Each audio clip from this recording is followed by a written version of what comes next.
Nyagadde nnyo Deputy Secretary General waffe akyogeddeko kitobera kyayi kubeera kikyoli naddala ng'oli wano mu Buganda. Wano omuntu yenna asobola okubeera Omuganda kyobola tulinayo Abaganda Wawu, tulinayo Abaganda Gere, tulinayo Abaganda Nakabala. Mumanye enjawulo eyo. Ne Bakaswa. Tulina Abaganda, tulina muffe abantu abawawudde empisa zaabwe ne bafuukira ddala Abaganda n'okusinga abaazaalibwa muno. So, buli muntu ali mu Buganda oli waddembe okubeera Omuganda nza kugamba nze mubanda wa Kabaka. Kasita ofiitingamu n'oweeyisanga abantu abo bwe beeyisa bwekyo bwe kibadde ebbanga lyonna. Tekitandise ku mulembe gwaffe. Mumanyi omusajja gwe bayitanga Daudi Ochieng yali mukwano gwa Kabaka, yali mukungu mu lukiiko wano. Kummwe bonna tewali yali azaaliddwa. Katoyaga kungamba tudda mabega oba tudda maaso? Tulina kubanga tudda maaso. So temuwuliza tribal sentiments za Museveni, but very importantly understand the problems of your region and speak about them. Totyanga kwogera ku kutulugunya kuli wammwe, totyanga kwogera ku kibataka kiri wammwe, totyanga kwogera ku busosoze buli wammwe kubanga bye biri mugenda maaso. Speak about them, but understand the plight of your people. Kubawo batumanyiriza bubi abantu. Munango ojja kufaanana like any other politician. Ate nga abantu baffe bategeera. They can see through the pretense, they can see through the lies. Make sure you understand the plight of your people. Njagadde nnyo kibabuulira mmwe abakulembeze b'omu Buganda muno. Many times tebafiringa represented. Understand the plight of your people and fight for them. Tulina muno bannaffe bangi nnyo. Tajja kwogera ku nsonga ziruma bantu ba Buganda. Ne bw'ozoogerako atajja kuyita musosoze nti toyagala Buganda kuba ozoogerako n'obusungu. Muli baddembe okunyiiga oba babwe ekinyiiza. Ate abantu mubabuulire kubanga Abaganda bagamba ow'ebbango bw'otomwemukira olebika. Mulina okulekerawo okwekkiriranya. Omuntu yenna bw'akukyawa olw'omugamba amazima oyo aba yakukyawa dda nga mwongere ogamugambe. Ensengo eyo nga givuddeko basibo ne bannyabo, omulamwa gwa leero gwa kusinkana nze kigenderwa kyange kuba kyajinga. Tewakyaliwo budde. Twamala ebbanga ddene nga tugamba tugende mu kulonda oba tetugenda mu kulonda. Naye twabayo ne tubategeeza nti tugenda kugenda mu kulonda. Si nti tetumanyi Museveni kyapulaninga kukola, tukimanyi. Naye ffe tupulaninga kukola ki? Ninako tokyogera wano. Tugenda mu kalulu kano ke tuyita protest vote. Kalulu kakwekalakaasa. Okwekalakaasa mutya sijja sikasuka mayinja. Welo abalala nga kye kibakolera ate nabo sinze nja okujja obbaka. Naye tugenda mu kalulu kano okwekalakaasa nga tuprotestinga nga twekalakaasa tuwakanya byonna byonna ebiri mugenda mu maaso, obubbi, okunyigirizibwa na buli kimu. Era tugenda kuddamu tuwangule Museveni. Yapulaninga okukola nekye tunaresponinga ebyo byaffe byakuteesa. Naye tuddemu tumuwangule ku presidential level twamuwangula. Naye tulina okukkiriziganya. Tuyinza okuwa ensonga nti tetwali lwede bulungi. Tuyinza okuwa ensonga nti twalimu ensolima nnyingi. Tuyinza okuwa ensonga yonna. But we have had 5 years now. So kana akalulu ke tugendamu Baganda bange. First of all, my message to everybody, manual tulinawo abakulembeze, tulinawo bacoordinators, tulinawo n'abagenda okwesimbawo. Mbasaba mutwale obubaka eri bannayuganda bonna benyigire mu kalulu kano bonna. Batya buli omu asobola okuzanya paati ey'enjawulo. Waliwo abagenda okwesimbawo. Nze mpozi nga muleeseyo omulala naye bwe waake wali mulala anze mwewulira musaba. Nekyo tekimala. twagala okubeera ne candidate agenda okuwangula candidate wa Museveni kubulireko kuba ku LC1 paka waggulu ku presidential. Ate si kwesimbawo bwesimbi kubanga eno tegenda kuba by election, wagenda kubeerawo okulonda buli wamu. Manyi nti Museveni akozesa sente zaffe nyingi, manyi nti akozesa amagye gaffe ne tools zonna zonna eza coercion, ne tusobola omusitretchinga bwe tuba tuli deliberate about it. Museveni bw'aba wano ekawempe yaleese abajjaati n'abapiso n'abadiso simanyi n'abaani bonna n'abamalayo, naye ne tumuwangula. Abaffe kifaanana kitya ng'abo tubagabanyizaamu emirundi nga gijjo? Security ya Museveni bwe tuba nga tusitusa omulundi gumu ffenna buli omu n'agetinga involved ne wano mu Buganda wokka temumala tukontrolinga naye tulina Uganda yonna. So let us be deliberate. First and foremost, stretching. Waberewo candidate at every level. Ngari studied, checked, tested, and trusted. Ensonga nkulu nnyo kuba ku mulundi guli 2021 twali tutwalani aliwo nene tufunye yagenda okwesimba ku kadi yaffe ne tukubenga ate nkawa tetulina candidate twafunye candidate twali tutwalani aliwo si we kiri ku mulundi guno. Ku mulundi guno tulina choice kubanga muliwo bangi, so tugenda kutwala oyo eyesigika, ali capable ate nga ali reliable. Tugenda kutwala oyo alina obusobozi ate nga tusobola omwesiga. Bangi mulina obusobozi, mufuwa oluzungu, musiba amatayi, naye tetubeesiga n'ensi tebeesiga. Njagala nnyo mumanye nti tetuli basiru kimala musota kutulumira mu kituli kyekimu emirundi ebiri.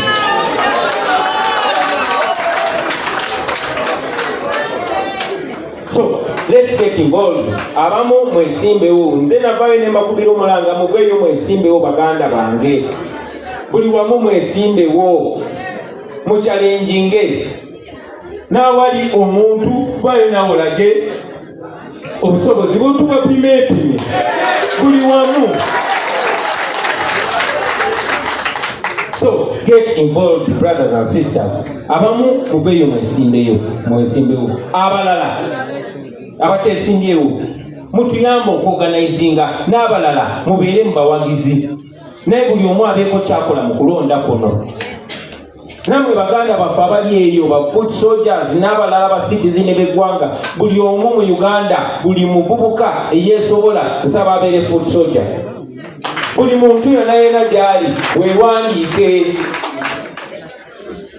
Tetujja kulabira ku mirimu gyo. Buli omu agetinge involved basebo ne banyabo. Mu ngeri eyo tusijja sobola okutendula Mwai Museveni. Ekirala basebo ne banyabo kyenjagala basaba naddala mu abakulembeze mubeere kwalaali.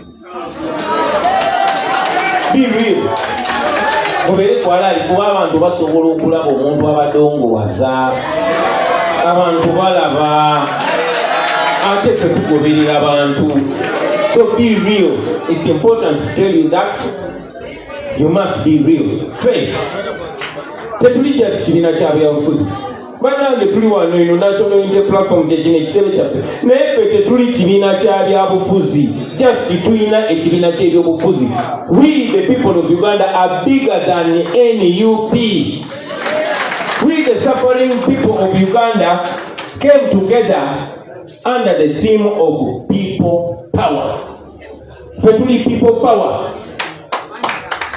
NUP is just the organized version of us. The political version era NUP ebeera functional mu ngeri ya kulonda, mu biseera bya kulonda. Emirimu gye tusinza okukola myaka 5 egiyise tegibadde organization. Wabula Mwai Museveni amakinga sure ateeka ku pressure olabirira basibe kujjanjaba abalwadde kujja abantu makomera kwewa oyo secretary general waffe emirimu gy'abadde asinga okukola ne bannaffe abalala. Naye omulamwa gwaffe munene nnyo. So mwe ba members ba NUP ng'olina ne kadi yo toyina njawulo ku munnayuganda gw'osanga nga tatukangako n'amano ku kitebe. Mulina omugabo gwe gumu, nze era bwe mbamba tunuyamba tunuulira mu level yeegi. obuvunanyizibwa bwaffe n'amayinja ge twagala gatikibwe tugalinde nga tumaze okukola omulimu bannayuganda gwe batusuubiramu. Ekyomukisa omulungi bannayuganda bayimiridde naffe, batambula naffe, batusapootinga, batuwagira, batuwolereza, batubanja batumanyi, batufudde outstanding. Ekyo kya kitiibwa nnyo. Sagala kitulime nti kitumaking any different from these common Ugandans. It's important. Bwe twajja wano twabagamba ffe tukkiririza mu servant leadership. Servant leadership kitegeeza nti gwe omukulembeze, gwe mukozi w'abo abantu. Bali be babosi. Ate nga kituufu kuba abo abantu beesaddaase. Tutambulira mu mmotoka za bbeeyi, abaana baffe ne babagoba school fees kubanga omusaala gwa MP ogwa meya n'omulala gwa bbeeyi. That is supposed to be the deal. Ye social contract gy'olina n'abantu. Bo bakuwadde byonna by'oyagala n'ebitiibwa ebyo. Ne mu layini y'emmere tosimba. What is the exchange you're giving them? Loyalty. And that voice, eddoboozi lyo baalipangisizza oli ku musaala, baakupangisa okole omulimu gw'olina okukola. Bw'oba tokoze mulimu bantu gwe baakulondera oli mubbi.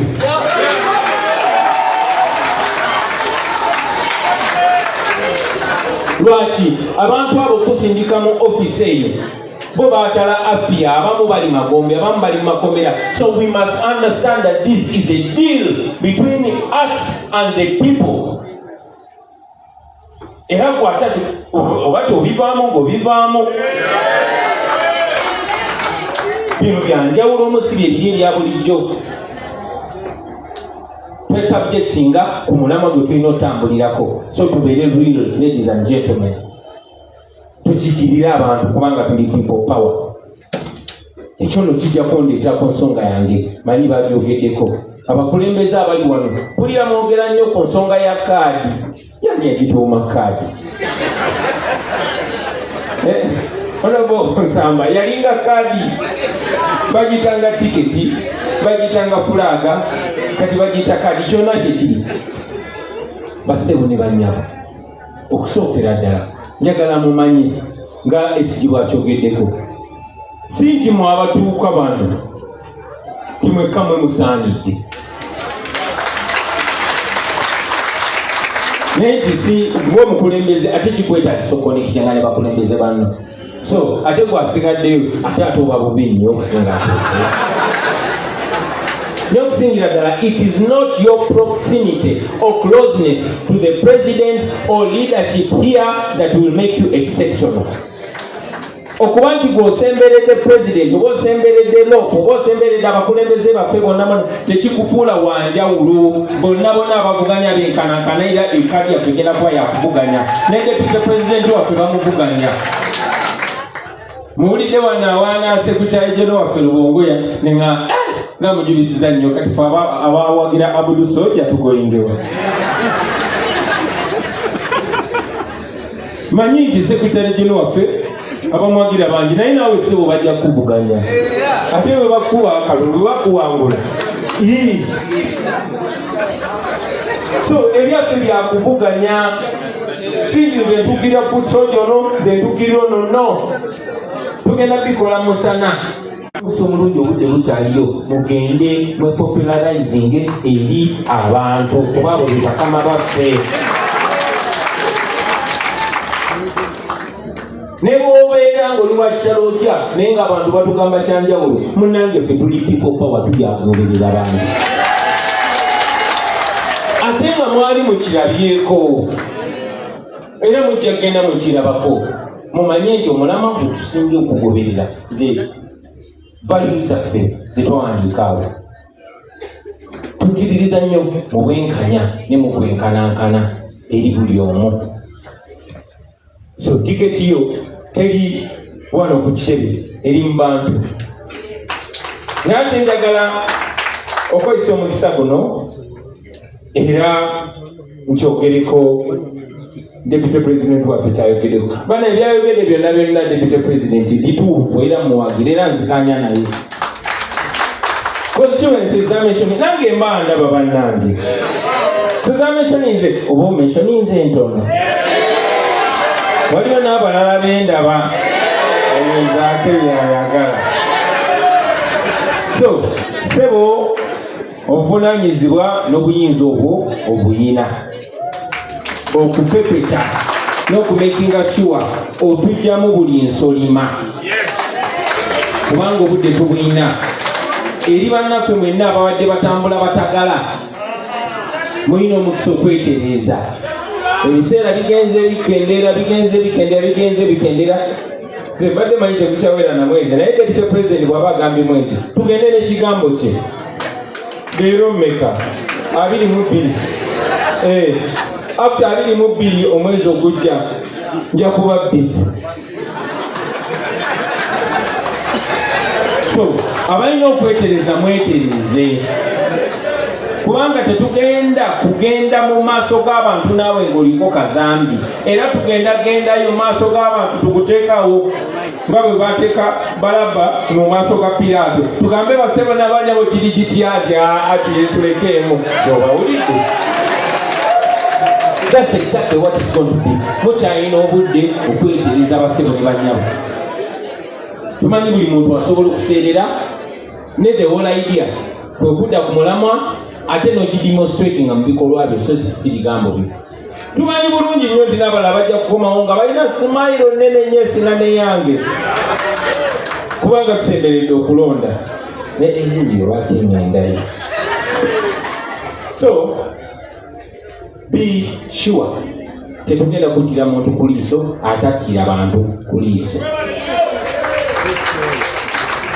Tuyimirirako mubimanyi n'entambula yaffe mugimanyi so mwetereze.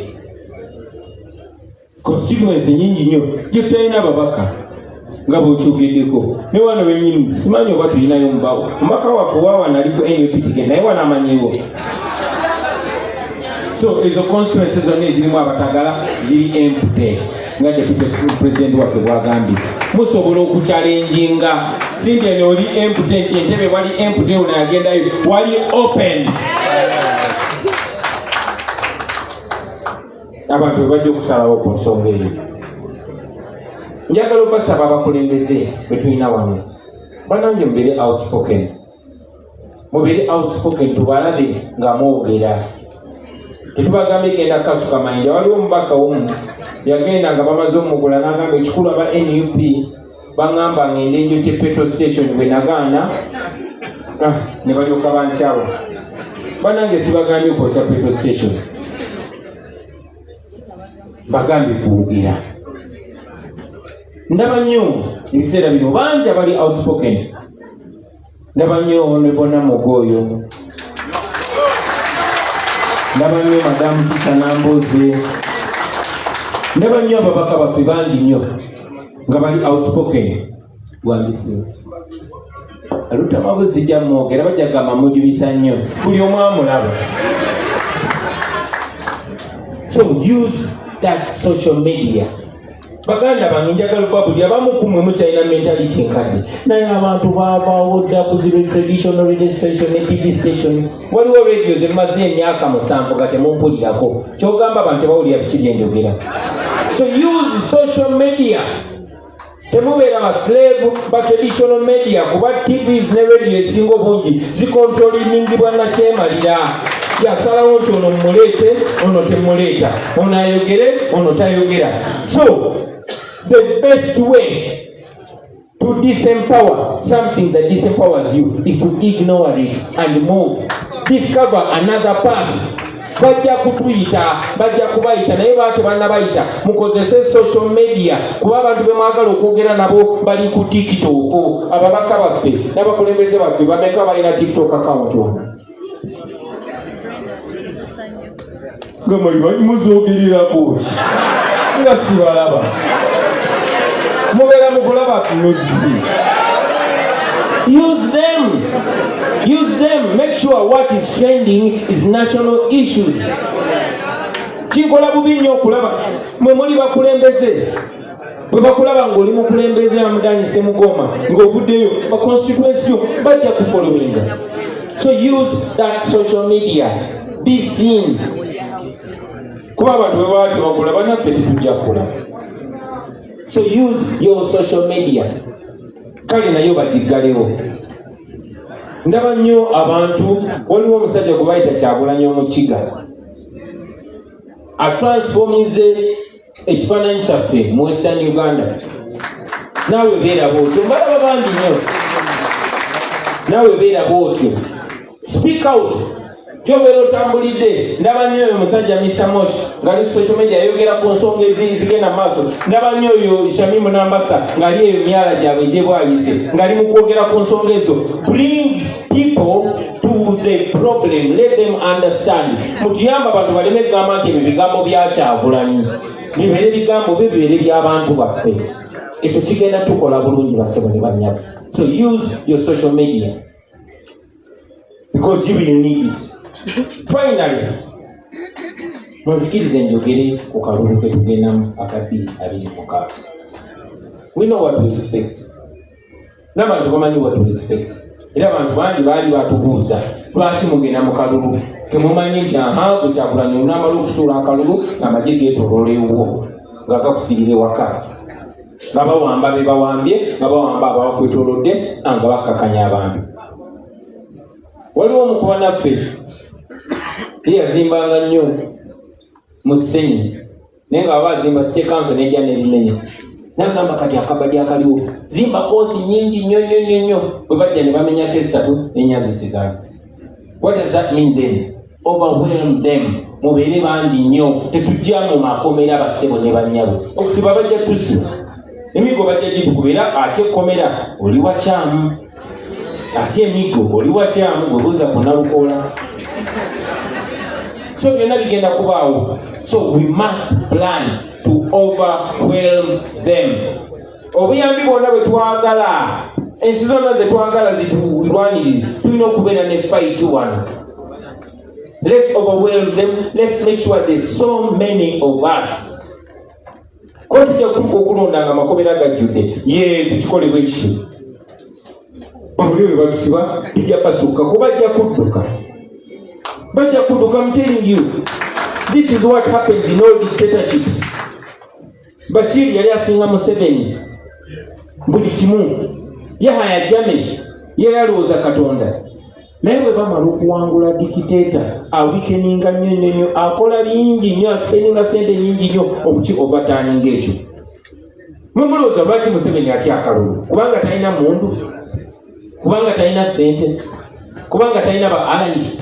Naye there's something called legitimacy. Nti ne bw'obeera golola nga ekwegolola osamba ensambagere akasajja akatono nga kaani kimba njoga.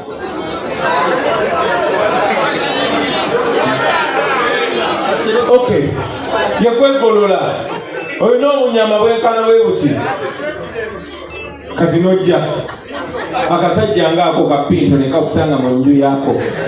Akono okwogera nnyo naye akasajja nga katono ate nga sirina kawanvu nnyo nga kazambaali ako ne kakusanga mu nnyumba ne mukazi waako kasobola okuvundula ebikonde because you don't have that legitimacy. Ate oba oliawo nga n'ekyalo kikuŋŋaanye. So you must have what to fight for. Let us go into this election and win. And we want to win massively. Lwaki? Kuba baganda bange, legitimacy begins from down. Bwe tuba nga ffe tulina abakulembeze abangi, nga ffe tulina ba mayors abangi, ba councillors abangi, ba MPs abangi, we have justification. Naye bwe mwondekera Museveni ne bwe muwangula by 80% nga mmwe bano abalya Museveni mu ngalo mubalese ne bayinaayina, then abayina waatandikira okukaayana nti nabawangudde olaba nabasinzire ba MPs. So mbasaba bwe mba musimbula waliwo ebitundu bitwasweepinga Museveni completely out mu bitundu ebyo ekisooka kya Buganda. Make it a no-go area for Museveni. Kati mu Abaganda bakuno Museveni agenda bagamba ki? Abasibe, abasse, azalayo kabaka wammwe, asangudde ne Buganda ku mapu ya Uganda. Kyokka osangayo ebiganda ebiwumba tutu nga bikyagoberera Museveni kuba bisuulira omumeremere. Nga temunnakuba mu ngalo mwandibadde munyize kuba mmwe abava mu bitundu byebimu n'abo abantu ndowooza musaanana miggo. Kati ab'ekimanya kabonera nga muleeta abantu bemulabirako ddala. abaffe wano mu kitundu kya Buganda imwe mugenda kunyonyola ky'abaana baabwe. So make it a no-go area for Museveni. Wano ensi yonna yonna ebatumuulidde nze gye ntambula yonna abasooka bampita ne bagamba ngo bwenda ino ayi Buganda eyo kiki bagamba kyetukolako kati njagala mugambe nti ze ntambula e Uganda yonna nga nsuubiza nti kyetukolako kuba amazima amatuufu ne Buganda yokka esobola okuba Museveni yokka. Musoke making sure musikawo akakeeka then kati agwe mu gaali zammwe wano kisobokera ddala abalala babayambako buyambi in any case mwe mwamuleeta era mwe mumulemezaawo kuba n'abantu bakozesa takozesa bali akozesa mwe basanze mu byobusubu mu byobufuzi mwe basanze mu byeddiini mwe basanze mu by'ennono mwe basanze mu by'abakyala yonna mwe bakozesa. So njagala okubasaba mu abakulembeze mu communicating eri abantu bammwe nti abakulembeze baano bonna tebaagulibwa, waliwo abaagulibwa era tubasindikire ng'enswera ensibe egenda n'omulambo muki mundaana. Naye mmwe mulina obuvunanyizibwa basebo ne banyabo tulina obuvunanyizibwa si bwa kuwangula buwanguzi Museveni. Ensonga lwaki twali advice n'okukyusa obulimba lwaffe tubeere nti tetupulaninga just kuvimba mu Uganda empya wabula okuzimba Uganda empya. We have a duty. This duty bwe tutagituukiriza abaana bammwe be bagenda okubeera condemned to suffer until they change. Twandibadde tuli bulungi ne bazadde baffe ne bakulu baffe tebakijjaawo kino ekizibu kyokka olaba ku myaka gino basinga kumwe buli batokonze naye tukyalwana kwetereza. Njogerako nnyo nti by now discussion in parliament yandibadde sente tuziteekemu tourism oba tuziteekemu agriculture, tuziteekemu healthcare oba tuziteekemu infrastructure. Kiki nga bekibiina kino bagamba nedda sente tuziteekemu tourism olw'ensonga zino wammanga, nedda tuimproving ebyanjigiriza olw'ensonga zino wammanga. Saawa zino tukyakaayana okubeera ne human rights yeddembe ly'okubeera omuntu. Tukyalwana kubeera bantu, okubeera n'eggwanga you have no citizenship. Kyokka olaba n'endagamuntu eriko expired date,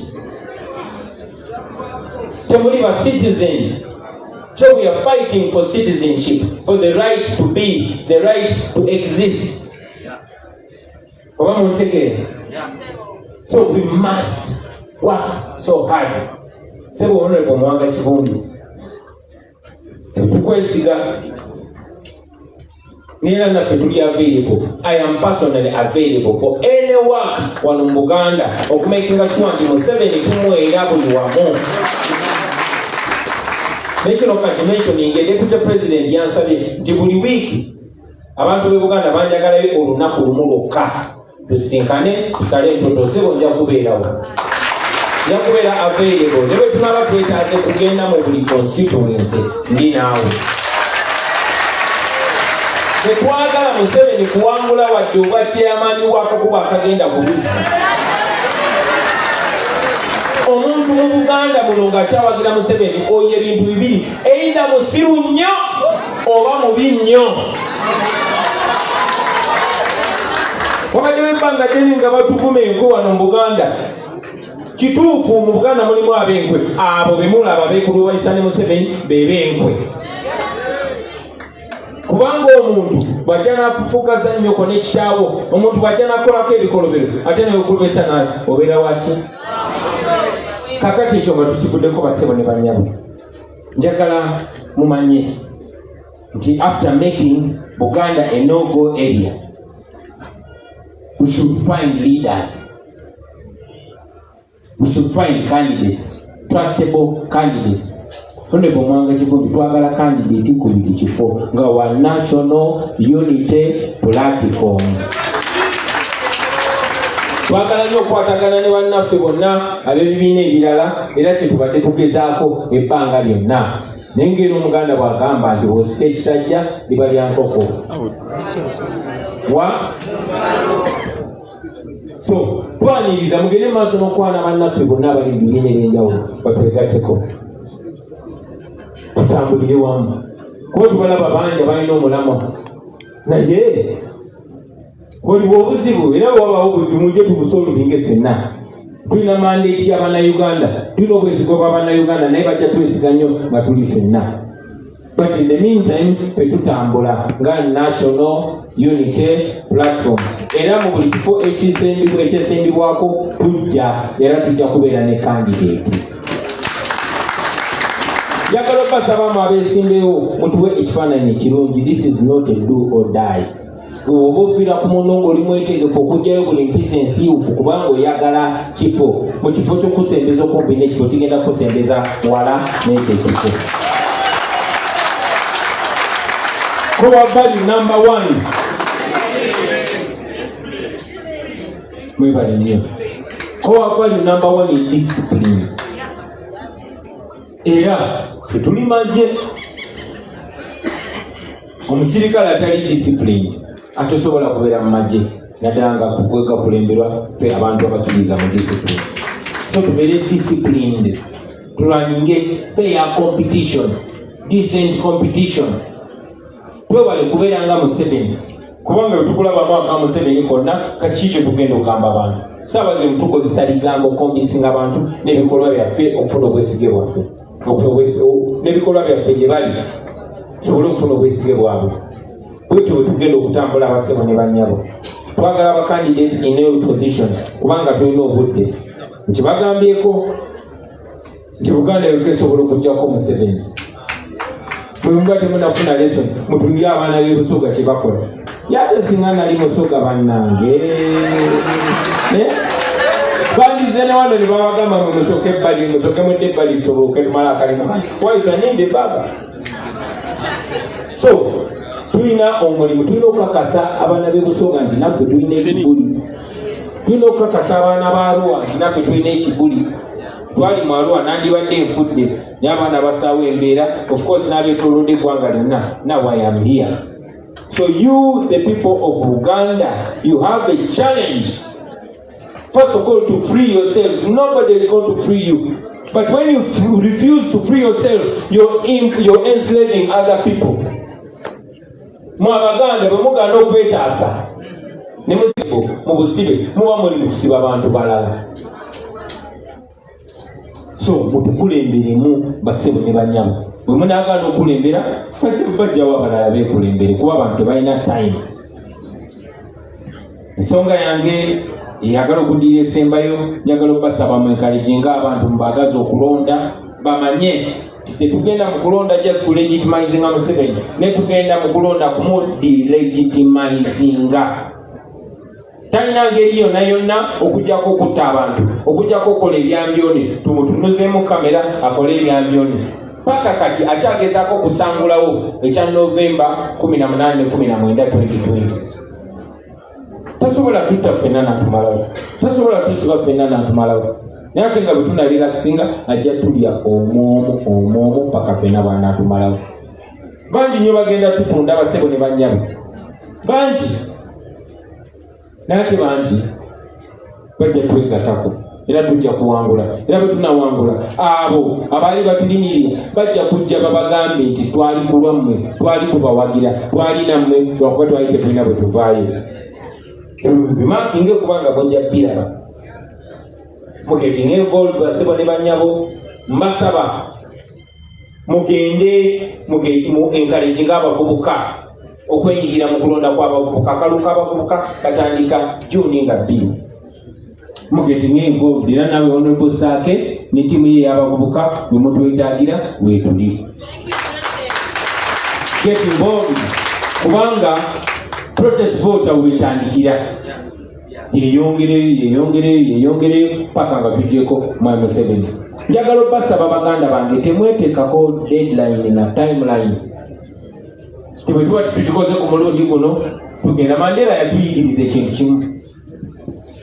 First of all yagamba the struggle is our life. Kiringa bwe baba batubuulira enjiri mu ekereziya batugamba Yesu akomawo naye ffe tulivinga obulamu bwaffe. Yes, nga Yesu akomawo enkya naye tugenda n'omugendo ogwo kwetubetwesobola okwegumira mu kukkiriza. Si buli omu, abamu tujagenda okwenula nga bali mukomera, n'abamu bayinza okubatta. So let us get satisfaction in the fact that we are not giving up.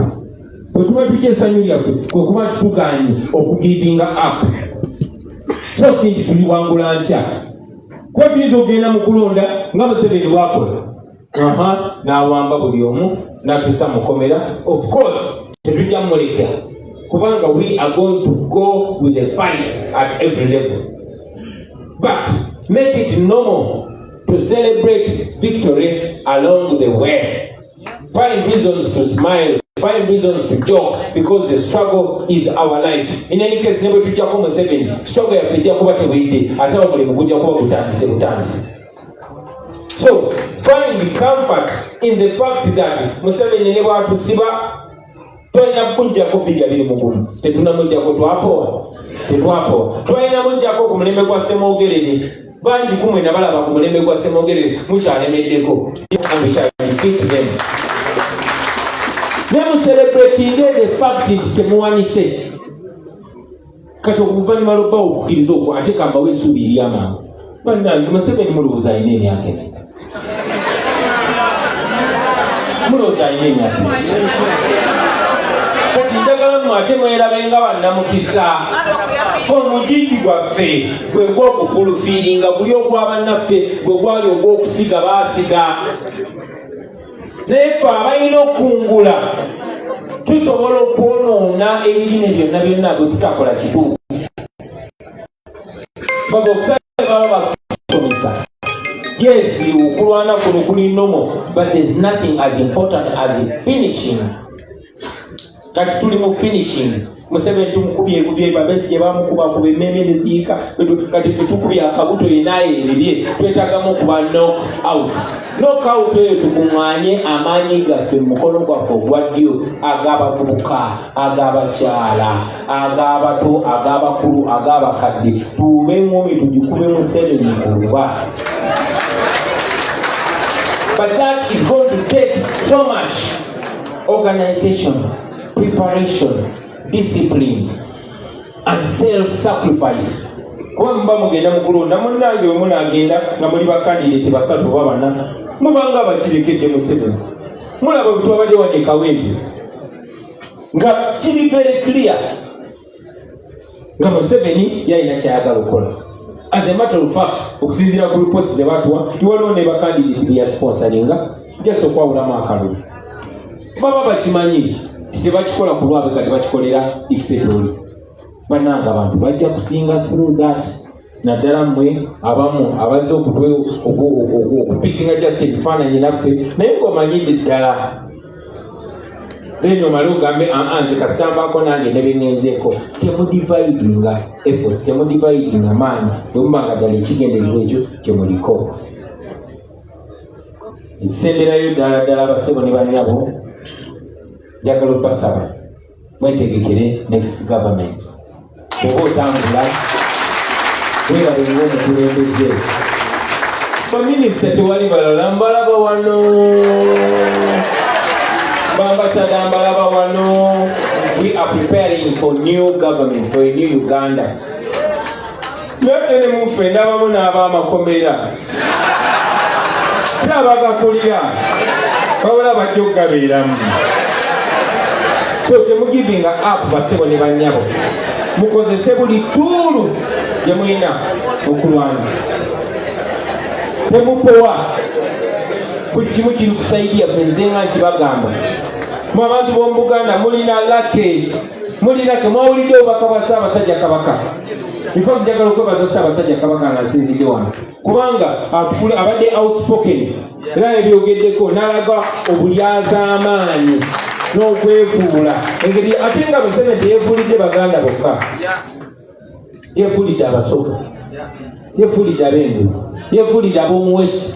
Takyabakkiriza na kulonda. Neffe tuli lake nti beene ate Kabaka tagenda kuvaayo akubulira byonna. Genda osome obubaka bwa Kabaka obwa Easter tebunaweza nnaku 3 ng'omala ofungize empale ogenda olwane olutabaalo lwa olwatandise dda Museveni tulina omuwunzika. Museveni yali tafeesingangako bantu balinga ffe, yali takifeesingangako.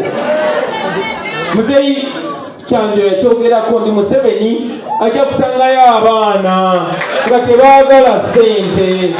Enjiri mukozese obutuuti obwo mubulire enjiri y'enkyukakyuka. Mwe abakola mu katale mukikozese, mu mizikiti mukikozese, mubulire abantu amazima. Tolina babulira bigambo byange, babulire ekiri awo gye balabako nabo. Bino ebintu bye twogerako tebyetaaga kukookinga tewayogera ku bizibu ebiri ewammwe na Kaseke. Lutamaguzi neetaaga okujja omubulira ebiri ewaabwe. Ssekitoleko nyina okujja okubulira ebyawe ebiri ewammwe. Nabukenya nyina okubulira ebiri eruweru. So, speak the truth. Be seen to speak. Finally, we are not coming there to tell people things about you, especially when we are incumbent. Tetugenda kujja wammwe bakampeningira. Tugenda kujja wammwe kukakasa bukakasa nti oba oli oba toli.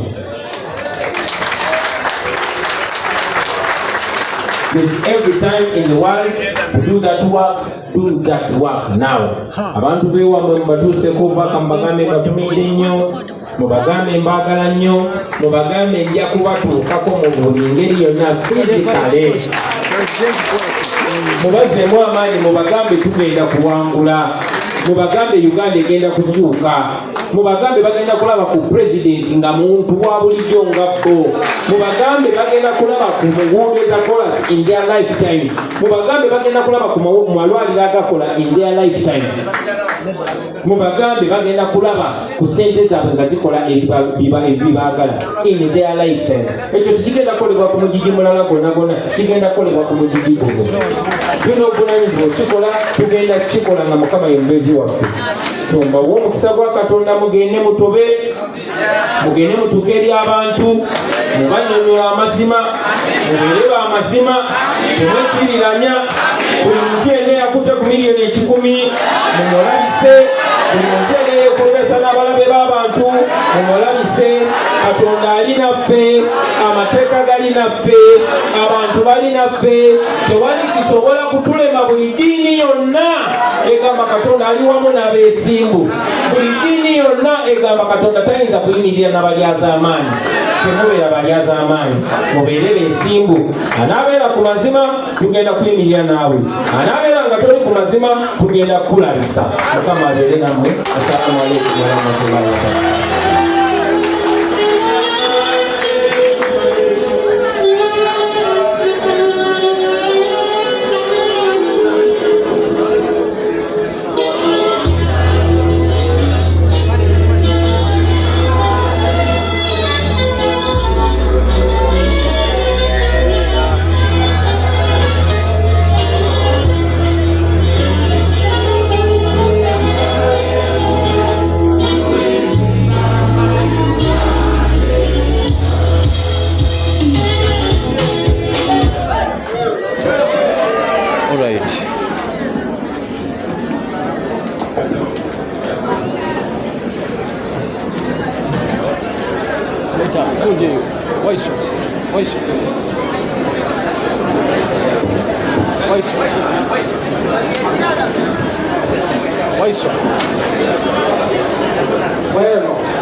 You can sit down.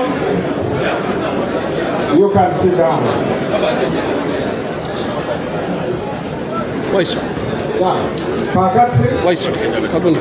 Ekiseera kino nga pulezidenti waffe ava mu kifo kino n'abakulembeze, deputy president, the leader of opposition, the secretary general, tubakkirize mwebale nnyo.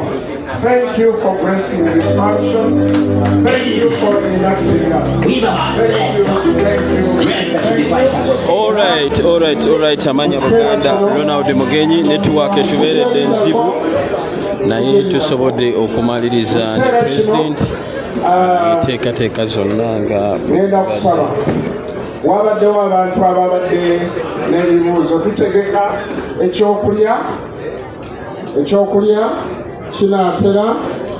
Nfunye wano obubaka youth leaders to remain behind for 5 minutes oba youth leaders be ba mobilizers for youth those be bategeeza 5 minutes akulira ba youth mu Buganda yabuweereza wabaddewo abantu abalina ebibuuzo nga bya EMC naye mmanyi mu budde buno abantu enjala ekola ki ebaluma kakati tugenda ku lujjuliro bwetuti